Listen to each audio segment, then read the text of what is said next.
Strong Dad June, day 18, and today I want to talk about competition. And I'm not going to spend any more time talking about you and the competition with yourself. Obviously, we get that. I'm talking about putting yourself in competitive environments. If you could put yourself in competitive environments daily or at least once a week, then you're doing yourself a great service as a man. You can only get so good until you reach a point where you have to test your strength, your skills, your mettle against other people who are just as competitive.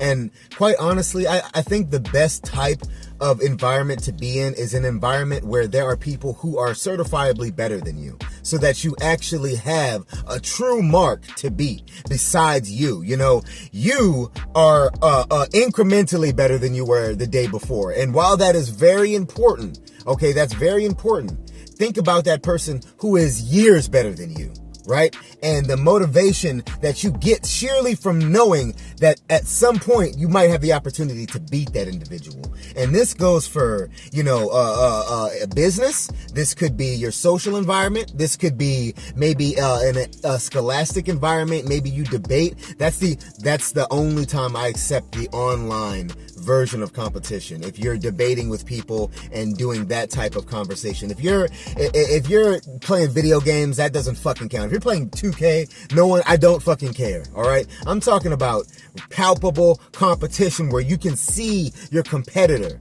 All right.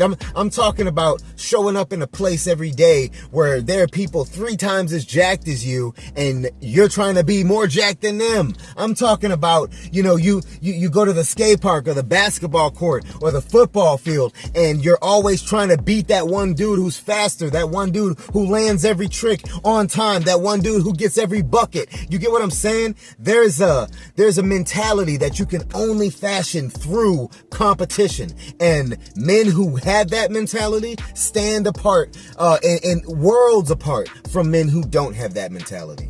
They step up when it's time to step up. They're the first line of defense because they choose to. They're people you can depend on. Nobody wants to follow a leader, 1, who doesn't compete, who can't compete, and 2, they don't want to follow someone who's not taking a loss, because that's a whole nother aspect of competition. Taking a loss for the first time and having to claw your way back up to victory.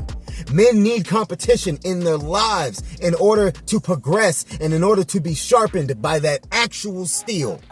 Happy Strong Dad June. Find some competition.